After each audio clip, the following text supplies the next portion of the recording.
नमस्कार, बहुत स्वागत है आपका सितारों की चाल में। मैं हूं आपके साथ नेहा श्रीवास्तव। इस कार्यक्रम में हम आपको बताएंगे कि कैसा बीतेगा आपका आज का दिन और जानेंगे आज के विषय के बारे में। इस सब पर बात करने के लिए मेरे साथ मौजूद हैं ज्योतिषाचार्य पंडित प्रियाशरण त्रिपाठी जी। पंडित जी, बहुत बहुत स्वागत है आपका। धन्यवाद। तो चलिए आज के कार्यक्रम की शुरुआत कर लेते हैं।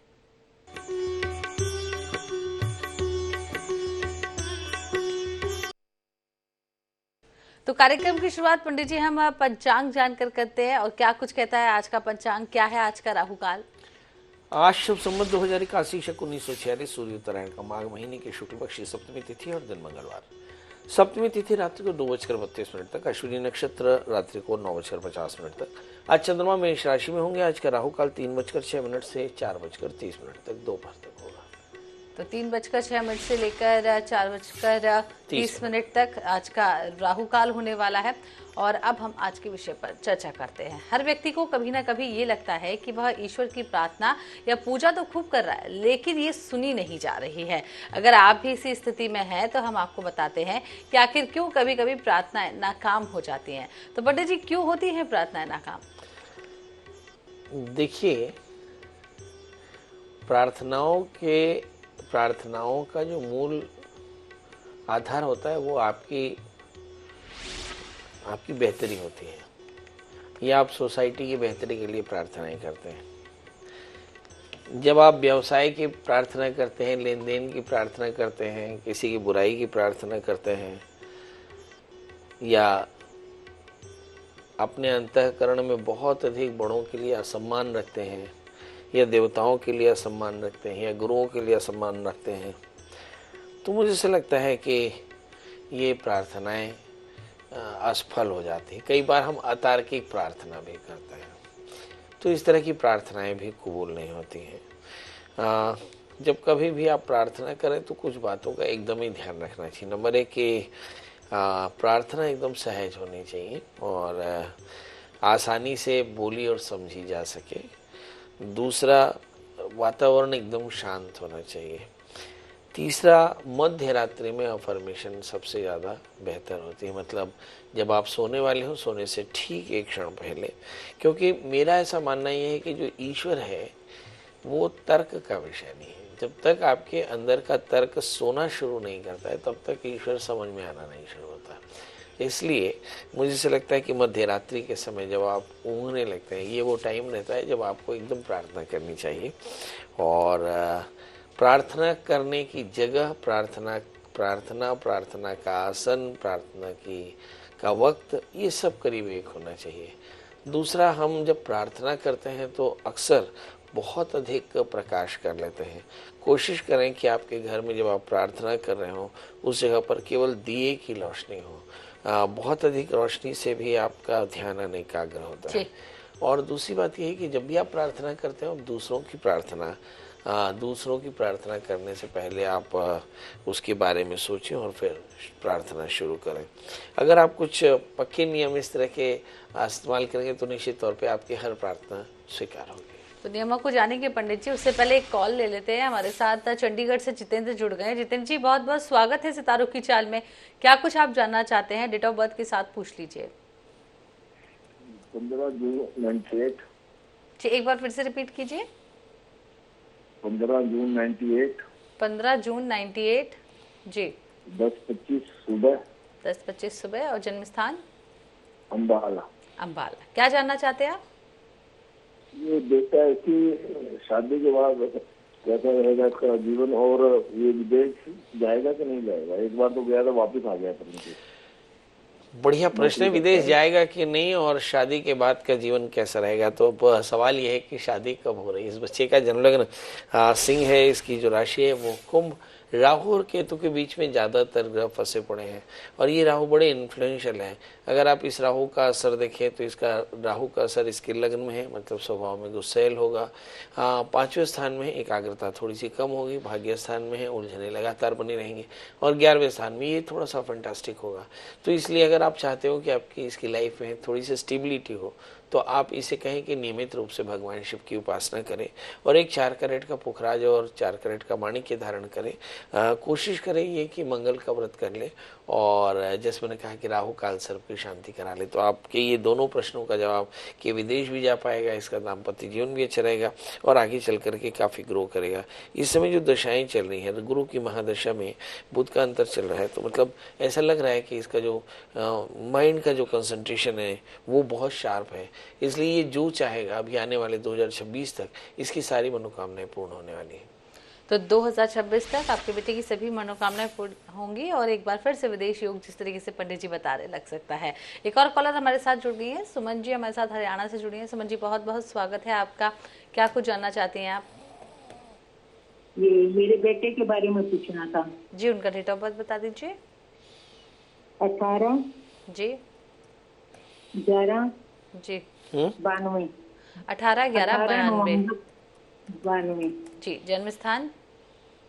सुबह 11:26 जी। और जन्म स्थान? ये फतेहाबाद हरियाणा।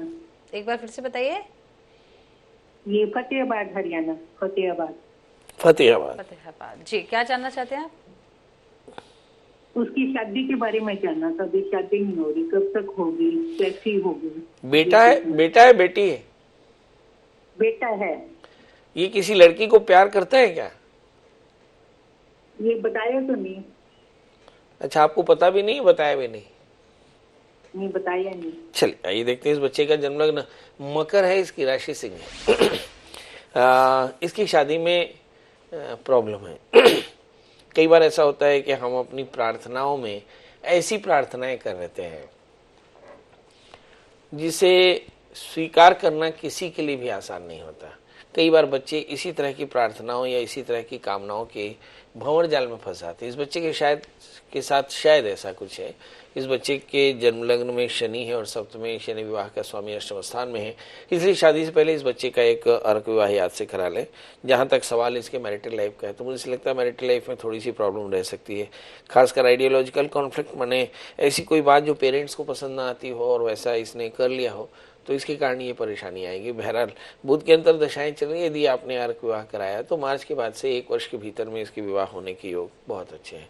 इसके अलावा इस बच्चे को एक 4 कैरेट का पन्ना और 4 कैरेट का जामुनिया धारण कराएं तो कल्याण होगा। तो एक और कॉलर पंडित जी हमारे साथ जुड़ गए, कैलाश राजस्थान से। कैलाश जी बहुत बहुत स्वागत है आपका सितारों की चाल में। क्या कुछ जानना चाहते हैं डेट ऑफ बर्थ के साथ पूछ लीजिए। गुरुजी प्रणाम। जी प्रणाम। जी मैं ये जानना चाहता हूँ कि अधिकांश व्यक्तियों की जन्म पत्री में राशि कुछ होती है और उनका नाम वैसे ही बोलते रख लेते हैं, तो बोलता नाम की राशि अलग हो गई और जन्म पत्री अलग हो गई जी। तो जीवन में प्रभाव किसका ज्यादा रहता है, जन्म पत्री की राशि का या उसका? अब भगवान राम की राशि कर्क बताई जाती है और वैसे राम से तुला है, तो ये किस प्रभाव में वनवास हुआ है, इनका जन्म पत्री के अनुसार या राम तुला के अनुसार? यानी आम पब्लिक किस पे ज्यादा ध्यान दे कि हमारी जन्म पत्री में और का प्रभाव हम पे है या हमारे बोलते नाम है? देखिए अपन अब बैगन को एरोप्लेन बोले तो बैगन बैगन ही रहेगा। इसलिए मुझे ऐसा लगता है कि जो राशि नाम है वही सबसे ज़्यादा एक्टिव होता है। अब प्रचलित नाम आप कुछ भी रख सकते हैं, एक ही व्यक्ति के 10-10 नाम होते हैं, चुन्नू मुन्नू टुन्नू सब कर लगते हैं। अब इसका मतलब ये हुआ कि उसके 10 भाग्य होंगे, ऐसा बिल्कुल नहीं। जिस भी व्यक्ति की जो राशि होती है, जो ग्रहों की स्थितियाँ होती हैं, उसी के हिसाब से उसके भाग्य का प्रचलन होता है। दूसरा प्रश्न, भगवान राम का नाम राम था और उनकी राशि कर्क थी, ऐसा आपका कहना है। मैं आपको बता दूं कि भगवान राम के जीवन में कर्क लग्न था और उच्च के मेरे ख्याल है 5 ग्रह थे, और उच्च का बृहस्पति, उच्च का शनि, उच्च का मंगल, ये सारे ग्रह उनके जीवन में आदर्शों का संघर्ष देते हैं। पिता के लिए किस तरह का आदर्श, भाई के लिए किस तरह का आदर्श, माँ के लिए किस तरह का आदर्श, पत्नी के लिए किस तरह का आदर्श, और शायद आदर्शों का संघर्ष राम के साथ में था। तो काटवे ने लिखा कि जो उच्च के ग्रह हैं वो व्यक्ति के जीवन में आदर्शों का संघर्ष देते हैं। तो राम के जीवन में यही संघर्ष था और शायद इसीलिए उन्होंने वनवास को स्वीकार किया, शायद इसीलिए उन्होंने वनवास की शर्तों को स्वीकार किया, शायद इसीलिए उन्होंने रावण से युद्ध किया, शायद इसीलिए उन्होंने आगे चल करके और रामराज की स्थापना की। ये ऊंचे आदर्शों के कारण है और जब कभी भी आप ऊंचे आदर्श रखेंगे तो निश्चित तौर पर आपके जीवन में संघर्ष होगा। तो इसे आप अच्छा भी कह सकते हैं, बुरा भी कह सकते हैं। शास्त्र में लिखा कि विपद विस्मरणम विष्णु संपन्न नारायण स्मृति है। विपत्ति शब्द का अर्थ होता है जब भगवान भूल जाए और संपत्ति शब्द का अर्थ होता है जब भगवान याद आ जाए। कुंती अपने निर्माण से जाने से पहले भगवान कृष्ण से कहती कि भगवान मुझे अपने जीवन में इतना कष्ट देना जितना इस बार दिया, ताकि मेरे अंतःकरण में तुम्हारे चरणों के प्रति रति बनी रहे। इसका मतलब बहुत साफ है कि दुनियावी नजरिए से हम जिसे संघर्ष मानते हैं असल में वही हमारी अच्छाई होती है। आज हम राम को उनके आदर्शों के कारण जानते हैं, मतलब राम का निर्माण कभी भी हुआ हो मगर राम आज भी आपके आदर्शों में जीवित है। मुझे ऐसा लगता है भारत की पूरी राजनीति राम राम राम राज राम राज। अब सोचिए कि अंग्रेजों के ज़माने से जब महात्मा गांधी ने कहा था और आज तक राम एकदम समसामयिक है। इसका मतलब बहुत साफ है कि अगर आप ऊंचे आदर्शों के साथ जीते हैं, आपके जीवन में अगर संघर्ष आता है तो उस वक्त के लिए वो संघर्ष आने वाले दिनों में एक मिसाल होती है। जी, तो एक और कॉलर हमारे साथ जुड़ गई, साक्षी जी छिंदवाड़ा से। साक्षी जी बहुत बहुत स्वागत है आपका सितारों के चैनल में। क्या कुछ जानना चाहते हैं आप? हेलो जी साक्षी जी। हेलो जी आ रही है आपकी आवाज। अपना डेट ऑफ बर्थ बता दीजिए। नहीं, मेरे को पूछना है आपसे डेट ऑफ बर्थ के विषय में नहीं, मुझे पूछना है कि मेरी सीधी आंख बहुत फड़क रही है, कपोल। कितनी फड़कती है, मतलब इतनी कि आप गिन सकती हैं? एक बार, दो बार, तीन बार?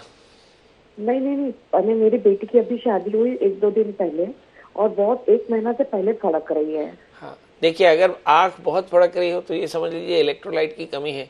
आप किसी डॉक्टर के पास जाएं और बहुत अच्छा तरीका है कि आप एक 4-5 डाब का पानी पी लें। तो इसे आप देखेंगे यदि आंख फड़कना बंद हो जाए तो समझ लीजिएगा ये केमिकल लोचा है। पर यदि आपको लगे कि इसके बाद भी आंख रूटीन में फड़क रही है तो ऐसे जानिए कि कुछ परेशानियां हो सकती है। फिर उसके लिए आप अपने घर में बैठ करके सभी संभावित कष्टों की निवृत्ति के लिए रुद्राभिषेक करा लें तो कल्याण होगा। तो अब पंडित जी कॉल आज बहुत ज्यादा आ गया, विषय पे ज्यादा चर्चा नहीं कर पाए और क्योंकि अब समय हो चला है आज के दैनिक राशिफल का। क्या कुछ कहता है आज का दैनिक राशिफल? चलिए राशियों का सफर शुरू करते हैं और बात करते हैं मेष यानी एरीज की, जिसके लग्न में चंद्रमा पड़े हुए हैं। तो मुझे ऐसा लगता है कि आज बहुत प्लानिंग से काम करें क्योंकि एनर्जी बहुत ज़बरदस्त है, आपके पास अपॉर्चुनिटी भी है, ग्रह भी बहुत अच्छे हैं, सिवाय इसके कि आपको हेल्थ का थोड़ा सा ध्यान रखना पड़ेगा। तो आप प्लानिंग से आज काम करें, ये आपके लिए बहुत ज़रूरी होगा। और हम देखते हैं कि इस समय 2 चीज़ें बहुत अच्छी नहीं हैं। एक तो 12वें स्थान में शुक्र, 12वें स्थान में राहु। तो आदित्य हृदय स्तोत्र का पाठ करें, गुड़ गेहूँ का दान करें। और एक बात याद रखें कि यदि आप हायर एजुकेशन में जाना चाहते हैं तो आज का दिन बहुत बढ़िया है। और आपके अपने निजी रिश्तों में थोड़ी सी तकलीफ आ सकती है क्योंकि सप्तमी शुक्र राहु से आक्रांत होकर 12वें स्थान में बैठे हैं। तो रिश्तों को बचाना होगा। यदि आप कुछ काम करना चाहते हैं तो प्लानिंग से करें। और दूसरी चीज़ ये है कि आप अपने आप को लगातार अपडेट करते रहें, ये बहुत जरूरी होगा। चलिए अब बात कर लेते हैं वृषभ यानी टॉरस की। इस राशि वाली जातकों के लिए देखते हैं कि लग्न में बृहस्पति बैठे हुए हैं और 11वें स्थान में राहु। तो जैसे 11वें स्थान में शुक्र के साथ में राहु बैठे हो तो ऐसा लगता है कि घर में कुछ जो डेकोरेटेड सामान है, डेकोरेटिव सामान है, उनके टूटने फूटने से मन थोड़ा सा परेशान हो सकता है। बहरहाल दूसरे स्थान में मंगल है, जो इंसिस्टल प्रॉपर्टी है उसके डिस्प्यूट्स दूर होंगे। 11वें स्थान में शुक्र के साथ में राहु, आकस्मिक लाभ की संभावनाएं बन सकती हैं। इस समय हम देखते हैं कि राहु 11वें स्थान में है, मानसिक भटकाव बहुत ज़्यादा होगा। वो अध्ययन में भी हो सकता है, आपके प्रोफेशन में भी हो सकता है। इस राशि वाले जातकों के लिए केंद्रस्थ बृहस्पति के कारण सारे कष्टों की निवृत्ति होती है। अगर मैं कहूँ 12 राशि में सबसे बेहतरीन राशि इस वक्त वृषभ राशि, जिनके पास में ग्रहों की स्थिति, ग्रहों का एक बहुत बढ़िया कॉम्बिनेशन है। तो इस राशि वाले जातकों के लिए करना क्या चाहिए? बहुत छोटा सा उपाय। देखिए 11वें स्थान में राहु है तो अपने आप को डिसिप्लिन करें, अपना रूटीन फिक्स करें और साथ में भगवान रुद्र की पूजा करें, दूध चावल का दान करें, श्री सूक्त का पाठ करें, घी का दिया जलाएं और साथ में रुद्राभिषेक करें तो आज का दिन बेहतर होगा। और बात कर लेते हैं मिथुन यानी जमुना की। इस राशि को हम देखें कि लग्न में मंगल है, जबरदस्त एनर्जी है। और हम देखें कि सप्तमी बृहस्पति इस समय 12वें स्थान में बैठे हैं। तो मुझे लगता है कि दोस्तों के साथ वैचारिक मतभेद, और इसके चलते हो सकता है कि मानसिक अशांति भी हो, क्योंकि हम देखते हैं कि जो सूर्य है वो तृतीयेश होकर छठे स्थान में है। ये आपको मानसिक रूप से ही थोड़ा सा परेशान करता नजर आ रहा है। लग्न में मंगल है, बहुत जबरदस्त एनर्जी है। इस एनर्जी को सही तरह से चैनलाइज करें। आपके पास में भाग्य स्थान में पड़े हुए शनि जो बताते हैं कि ढेर सारी अपॉर्चुनिटी को सही तरीके से आप इनकैश कर सकते हैं। हम देखते हैं कि जो राहु के कारण आपके काम में रुकावटें आ सकती हैं। लगातार आप काम करते रहें और रुकावटों पे काम करें, मतलब रुकावटों को लगातार फॉलो अप मॉनिटर करते रहें। इसके अलावा बड़ों का आशीर्वाद लें, बृहस्पति के मंत्रों का जप करें, गुड़ चने का दान करें तो आज का दिन बेहतर होगा। बात कर लेते हैं दोस्तों कर्क कैंसर की। इस राशि में हम देखें कि लग्नाधिपति चंद्रमा इसमें बैठे दशम स्थान में, मतलब you are highly concern with your job. मुझे लगता है आप अपने काम को लेकर बहुत ज़्यादा कंसर्न होंगे, और इसके अलावा आप पावर को लेकर बहुत ज़्यादा कंसर्न होंगे, मतलब यश, प्रतिष्ठा, नाम, शोहरत, ये सारी चीज़ें आपको बहुत ज़्यादा इस वक्त इन्फ्लुएंस करने वाली हैं, और शायद इसी के लिए आज का दिन आपका समर्पित होगा। हम देखते हैं ये 12वें स्थान में मंगल है, पेट की तकलीफ हो सकती है। इस समय हम देखें कि 8वें स्थान में शनि है, तो मुझे ऐसा लगता है कि यात्राएं तो जरूर होती नजर आ रही है, मगर यात्राओं में व्यवधान हो सकता है। एक चीज़ देखने की चीज़ है कि 3रे स्थान में केतु पड़े हैं, मन बड़ा प्रफुल्लित होगा, बहुत ज़बरदस्त एनर्जी के साथ में आप काम करने वाले हैं। संतान को लेकर थोड़ी चिंता हो सकती है, क्या करें। मंदिर में लड्डुओं का भोग लगाएं, अपने वाहन में मंदिर का लाल कपड़ा लगाएं, हनुमान जी का दर्शन करें, हनुमान चालीसा का पाठ करें तो आज का दिन बेहतर। बात कर लेते हैं दोस्तों सिंह एनर्जी। इस राशि में अगर हम देखें तो लग्नाधिपति इस समय 6ठे स्थान में बैठे, मतलब सेहत को लेकर के थोड़ी चिंता हो सकती है। आज साधु संतों और गुरुजनों बड़ों का साथ मिलने वाला है, मानसिक प्रसन्नता रहेगी, साथ में खूब उदारचित होंगे, मतलब दान देना लेना बहुत जबरदस्त रहने वाला है। यदि मैं आज सामाजिक प्रतिष्ठा की बात करूं तो आज का दिन आपके लिए उसके बहुत शानदार रहने वाला है। सिंह राशि वाले जातकों के लिए देखते हैं कि 7वें स्थान में शनि है, बहुत अच्छे दोस्त, मगर 8वें स्थान में शुक्र राहु, बेवजह के वादों से अपने आप को बचाकर चलना होगा। यदि आप शॉर्ट टर्म इन्वेस्टमेंट करते हो तो सावधान हो जाए, क्योंकि 8वें स्थान के राहु आपको आकस्मिक हानि दे सकते हैं, मगर आकस्मिक लाभ की संभावना भी बनी है। भाग्य स्थान में चंद्रमा है, बड़े परिवर्तनों से आपको लाभ हो सकता है। करें क्या, आज हनुमान जी का दर्शन करें, हनुमान चालीसा का पाठ करें, मसूर की दाल गुड़ का दान करें तो आज का दिन बेहतर होगा। बात कर लेते हैं दोस्तों कन्या यानी वर्गो यानी मेरी राशि की। अब कन्या राशि की बात करें तो लग्न में केतु है, केतु माने आपके पास बहुत सारी दैवी शक्ति है। 7वें स्थान में राहु, मगर दोस्तों का साथ आपको बहुत सावधानी से लेना होगा, क्योंकि बहुत सारे दोस्त जो है वो कालनेमी की तरह हो सकते हैं।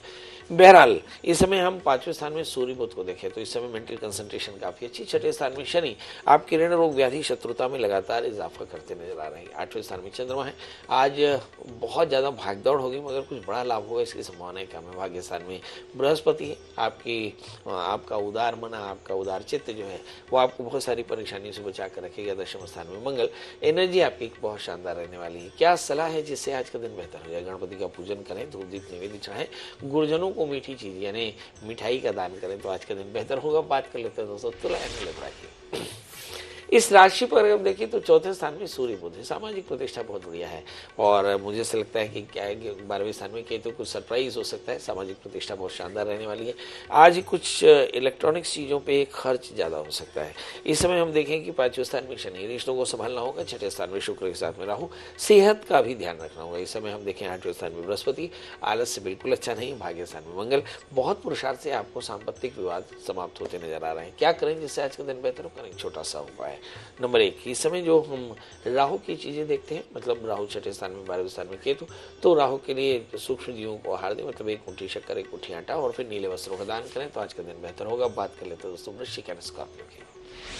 इस राशि पर अगर हम देखें तो 3रे स्थान में सूर्य बुध है। जब कभी भी 3रे स्थान में हो तो 3रे स्थान में सूर्य बुध तो हम बोल देते हैं कि भाई तुम बड़े स्मार्ट रहने वाले हो। इस समय भूमि वाहन मकान के योग बने हैं, कुछ आध्यात्मिक संयोग भी बन सकते हैं। इसका मतलब है कि कुछ आध्यात्मिक व्यक्तियों से मुलाकात हो सकती है। 4थे स्थान में शनि, सामाजिक प्रतिष्ठा बहुत शानदार रहने वाली है। 5वें स्थान में शुक्र राहु, कहीं आपकी एकाग्रता भंग होती नजर आ रही है। इस समय हम देखें कि 7वें स्थान में बृहस्पति, दोस्तों का साथ मिलेगा, सीनियर से लाभ और प्रशंसा मिलने वाली है। इस समय क्या करना चाहिए? नंबर 1, लग्नेश अष्टम स्थान में सबसे पहले अपनी सेहत का ध्यान रखना चाहिए। नंबर 2, कंसंट्रेशन बिल्कुल नहीं है, बहुत ज्यादा कंफ्यूजन है, आप अपने गवर्नमेंट की सलाह लेते रहें। इस समय गायत्री मंत्र का जाप करें और साथ में लाल वस्त्र का दान करें, पंजीरी का दान करें तो आज का दिन बेहतर होगा। बात कर लेते हैं दोस्तों धनु यानी सेजिटेरियंस की। इस राशि में अगर हम देखें तो लग्नेश बृहस्पति 6ठे स्थान में है, लग्नेश चतुर्थी 6ठे स्थान में। इसका मतलब बहुत साफ है कि सेहत को लेकर थोड़ी सावधान रहना चाहिए। 7वें स्थान में मंगल, बहुत एनर्जाइज दोस्तों से आपको काफी ज्यादा सफलता मिलने वाली, काफी ज्यादा साथ मिलने वाला है। हम चर्चा कर रहे हैं दोस्तों धनु राशि की। हम चर्चा कर रहे हैं धनु राशि की, लग्नेश और चतुर्थी छठे स्थान में। इसका मतलब ये हुआ कि पेट की तकलीफ हो सकती है, सेहत की तकलीफ हो सकती है, स्वभाव का एरोगेंस आपके लिए पैनिक हो सकता है। चौथे स्थान में राहु, इस समय हम देखें कि परिवार के बुजुर्गों की सेहत का बहुत ध्यान रखना होगा। अगर हम छठे स्थान में बृहस्पति को देखें तो ऐसा लगता है कि कहीं पेट की तकलीफ के कारण थोड़ा ज़्यादा परेशान हो सकते हैं, दोस्तों का अच्छा साथ मिलेगा। इस समय अगर हम धनुराशि वाली जातकों के लिए देखें कि दशम स्थान में पड़े हुए केतु, चौथे स्थान में राहु, तो सामाजिक अपेक्ष या फिर वर्क प्लेस में बहुत ज़्यादा मेहनत करने की जरूरत पड़ेगी। इस समय वर्कलोड काफ़ी ज़्यादा रहेगा, परिवार के लोगों की नाराजगी रह सकती है। क्या करें जिससे आज का दिन बेहतर हो? लड्डुओं का भोग लगाएं, तुलसी का सेवन करें और साथ में लाल वस्त्र, लाल फूलों से भगवती का श्रृंगार करें तो आज का दिन बेहतर। बात कर लेते हैं दोस्तों मकर यानी कार्य। लग्न में सूर्य बुध पड़े हैं। जब कभी भी बुध सूर्य के साथ में हो जाए इसका मतलब ये है कि आपकी मेंटल गवर्नेंस बहुत शानदार है, आप बहुत ज़्यादा काम है और आप अपनी चीज़ों को बहुत अच्छे से समझते हैं। बहरहाल इसका इम्पैक्ट क्या होने वाला है? आप बहुत ज़्यादा क्रिएटिव हो गए। तीसरे स्थान में राहु है और दूसरे स्थान में शनि। इस समय सांपत्तिक लाभ की संभावनाएं भी। चौथे स्थान में चंद्रमा। पारिवारिक अशांति हो सकती है। कल चतुर्थ कलहगमा। इस समय सामाजिक कामों में बढ़ चढ़ के आपको भाग लेने का मौका मिलेगा। कुछ बड़ी खबर आपको संतान को लेकर मिल सकती है। अगर हम मकर राशि के जातकों के लिए देखें छठे स्थान की मंगल, ये आपको कुल मिलाकर के बेहतर महसूस कराते हैं, मतलब आप ज़्यादा फिट होंगे मगर पेट की थोड़ी सी तकलीफ हो सकती है। बहरहाल भाग्य स्थान में केतु और तीसरे स्थान में राहु क्या बताते हैं? भाग्य स्थान में केतु बताते हैं कि यात्राएं हो सकती है, यात्राओं में आपको आगे बढ़ना चाहिए, मातृपक्ष से लाभ होगा। तीसरे स्थान में राहु, फैंटेसी आपके लिए बिल्कुल अच्छी नहीं। क्या करें जिससे आज का दिन बेहतर हो जाए? करें छोटा सा उपाय, माता को मतलब देवी के मंदिर में वॉयलेट कलर का वस्त्र चढ़ाएं, साथ में काली वस्तुओं का भोग लगाएं तो आज का दिन बेहतर है। बात कर लेते हैं कुंभ यानी बैलेंस की। अगर हम कुंभ राशि की बात करें तो बहुत साफ तौर पे दिखता है कि लग्न में शनि है। लग्न में शनि मतलब ऐसा सोचिए कि जब काल पुरुष का दशमाधिपति लग्न में हो और वो कुंभ राशि में हो तो निश्चित तौर पर हम बहुत ज़्यादा स्ट्रांग होते हैं मेंटली। इस समय तीसरे स्थान में चंद्रमा थोड़े से फ्लिक कर रहे हैं, मुझे से लगता है कि निर्णय लेने में थोड़ी सी तकलीफ। चौथे स्थान में बृहस्पति, भूमि वाहन मकान की योग बनेंगे। पांचवें स्थान में मंगल, संतान को लेकर कुछ बड़े निर्णय किए जा सकते हैं। इस समय आपको आपके इमोशंस को, आपकी प्लानिंग को आर्थिक सहायता की जरूरत होगी, यानी पैसों का क्रंच आपको दिखाई पड़ सकता है। इस समय हम देखें कि क्या करें जिससे आज का दिन बेहतर हो। भगवान शिव का अभिषेक करें और साथ में उड़द और काले तिल का दान करें तो आज का दिन बेहतर होगा। अब बात कर लेते हैं मीन यानी पाइसेस की। 12 राशियों में यही वो राशि है जहां पर आकर के मुझे ठिठकना होता है, क्योंकि मुझे ऐसा लगता है कि बीते करीब 1 या 1.5 वर्षों से मैं एक ही बात रिपीट कर रहा हूँ कि भाई और बहनों, लग्न में राहु है और आपको अपने जीवन में अनुशासन रखना होगा। आपको अपने जीवन में क्रोध छोड़ना होगा, आपके अपने जीवन में फैंटेसी छोड़नी होगी, आपको बहुत डिसिप्लिन रहना होगा और जितना ज़्यादा आप डिसिप्लिन रहेंगे राहु उतना असर करेगा। राहु के बारे में एक बात बहुत साफ है कि राहु आपको भयंकर पुरुषार्थ के लिए प्रेरित करता है। भयंकर यानी भयंकर। यदि हम नरेंद्र मोदी जी की बात करें तो राहु की अंतर्दशाओं में उन्होंने 300 से अधिक रैलियां की। इसका मतलब बहुत साफ है कि जिस रैली को उन्होंने राहु की दशा में की, गुरु की दशा में उन्होंने सत्ता प्राप्त की और वो प्रधानमंत्री बने। इसका मतलब बहुत साफ है कि राहु आपको इनोवेट करने के लिए प्रमोट करता है। यदि आप अपने पुरुषार्थ में कमजोर पड़े तो निश्चित तौर पर जानिए कि मीन राशि वाले ज्यादातर जातक अपने आप को काफी परेशान और फंसा हुआ महसूस करेंगे। 12वें स्थान में शनि, खर्च थोड़ा सा ज्यादा है। इसका बहुत साफ मतलब है कि कमाई थोड़ी सी कम है। इसका साफ मतलब है कि आपके पुरुषार्थ थोड़े से कम है। इसका मतलब बहुत साफ है कि आप अपने जीवन में अपने एक्सपर्टाइज को या अपने कोर यूएसपी का इस्तेमाल कम कर रहे हैं। इसका मतलब बहुत साफ है कि आपको ज्यादा मेहनत करनी चाहिए और इसके लिए भगवान शिव से प्रेरणा लें, भगवान शिव का पूजन करें, ओम नमः शिवाय मंत्र जप करें, भगवान शिव का अभिषेक करें तो आज का दिन बेहतर होगा। तो कुल मिलाकर 12 राशियों के बारे में पंडित जी ने बताया, विस्तार से बताया कैसा होगा आपका आज का दिन और क्या कुछ उपाय आपको करना चाहिए। पंडित जी बहुत बहुत शुक्रिया तमाम जानकारी हमें दर्शकों के साथ साझा करने के लिए। तो इसी के साथ सितारों की चाल में फिलहाल इतना ही। कल आपसे फिर मुलाकात होगी नए विषय के साथ और कल के दैनिक राशिफल के साथ। फिलहाल मुझे दीजिए इजाजत। नमस्कार।